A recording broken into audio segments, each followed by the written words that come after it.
Welcome to Nivetha's kitchen. வழக்கமாக செய்கிற மாதிரி பிரியாணியே இல்லாமல் வித்தியாசமாக செஞ்சு பாருங்கள். ரொம்பவே சூப்பராக இருக்கும். வேணும்னு கேட்டு விரும்பி சாப்பிடுவாங்க. இன்றைக்கி செய்கிறதுக்கு 350 கிராம் சிக்கன் எடுத்துருக்கிறேன். 1/4 டேபிள் ஸ்பூன் உப்பு, மஞ்சள் தூள் 1/4 டீஸ்பூன் சேர்த்துக்கோங்க. மிளகாய் தூள் 1 டேபிள் ஸ்பூன் சேர்த்துக்கலாம். கரம் மசாலா 1/2 டீஸ்பூன் சேர்த்துக்கலாம். இஞ்சி பூண்டு விழுது 1 டேபிள் ஸ்பூன் சேர்த்துக்கோங்க. தயிர் 1 டீஸ்பூன், அரை லெமன் ஜூஸ் சேர்த்துக்கலாம். எல்லாம் நல்லா கலந்து விட்டுக்கோங்க. பிரியாணி செய்ய ஸ்டார்ட் பண்ணுறதுக்கு முன்னாடி மேரினேட் பண்ணி வச்சிங்கன்னா சரியாக இருக்கும்.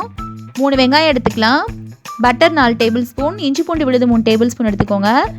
தயிர் 1 டேபிள் ஸ்பூன், 2 தக்காளி, 2 பச்சை மிளகாய், 10 சின்ன வெங்காயம், ஒரு கையளவு புதினா மல்லி எடுத்துக்கோங்க. பாஸ்மதி அரிசி 500 கிராம் எடுத்துருக்கிறேன். 2 தடவை வாஷ் பண்ணிவிட்டு 25 நிமிஷம் ஊற வச்சிங்க அப்படின்னா சரியாக இருக்கும். இன்றைக்கி இந்த பிரியாணி தேவையான கரம் மசாலா பொருள்லாம் எடுத்து வச்சுருக்கிறேன்.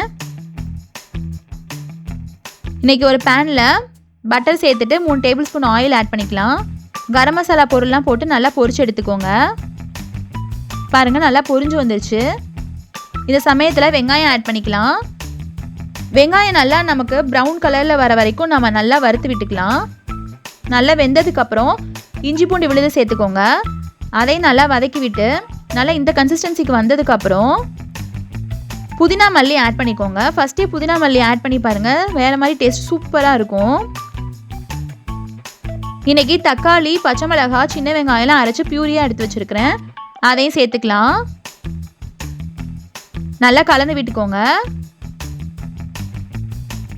இப்போது மிளகாய் தூள் 1 table spoon சேர்த்துருக்கிறேன். Garam masala 1 table spoon சேர்த்துக்கோங்க.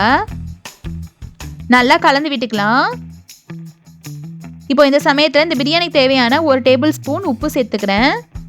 தயிர் ஆட் பண்ணிக்கோங்க. தயிர் இந்த சமயத்தில் ஆட் பண்ணி நல்லா கலந்து விட்டுக்கோங்க. மீடியம் ஃப்ளேம்லேயே வச்சுக்கலாம்.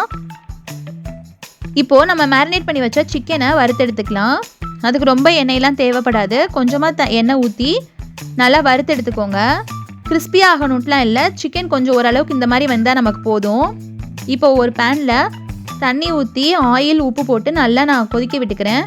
அது கூடவே ஊற வச்ச அரிசியையும் போட்டு நல்லா வேக வச்சு எடுத்துக்கோங்க. இப்போ நம்ம வறுத்த சிக்கனை இந்த மசாலா கூட ஆட் பண்ணி நல்லா வதக்கி விட்டுக்கலாம்.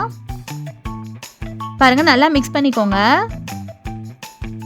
இந்த அளவுக்கு மிக்ஸ் ஆனதும் நம்ம வேக வச்ச அரிசி இருக்கு இல்லையா, அந்த சாப்பாடையும் இதில் போடலாம். நம்ம நல்லா உதிரி உதிரியாக கொஞ்சம் கொஞ்சமாக போடுங்க. பாருங்கள், இந்த அளவுக்கு ஈக்குவலாக நமக்கு வந்ததுக்கப்புறம் இந்த சமயத்தில் நம்ம நல்லா ஒரு துணியை வச்சு மூடி ஒரு 30 நிமிஷம் தம்லே வைங்க. மீடியம் ஃப்ளேம்லேயே இருக்கட்டும். இப்போ நமக்கு நல்லா ரெடியாகி வந்துடுச்சு. நல்லா ஓப்பன் பண்ணி பார்க்கலாம். பாருங்கள், நமக்கு நல்லா சூப்பராக ரெடி ஆகிடுச்சு. நான் உங்களுக்கு எடுத்து காட்டுறேன். பாருங்கள், நல்லா உதிரி உதிரியாக சிக்கன் டிக்கா பிரியாணி சூப்பராக ரெடி ஆகிடுச்சு. அவ்வளோதாங்க. இந்த மாதிரி ட்ரை பண்ணி பாருங்கள், ரொம்பவே சூப்பராக இருக்கும். நமக்கு அடியிலையும் பிடிச்சி வரல, நல்லா உதிரி உதிரியாக சூப்பராக சாப்பாடு வெந்து வந்துருச்சு. சிக்கனும் நல்லா வெந்து வந்திருக்குது நமக்கு. இந்த மாதிரி ட்ரை பண்ணி பார்த்துட்டு எப்படி இருக்குங்கிறத எனக்கு கமெண்ட்டில் சொல்லுங்கள். வீடியோ பிடிச்சிருந்தாலும் லைக் பண்ணுங்கள், ஷேர் பண்ணுங்கள், சப்ஸ்கிரைப் பண்ணுங்கள். தேங்க்ஸ் ஃபார் வாட்சிங்.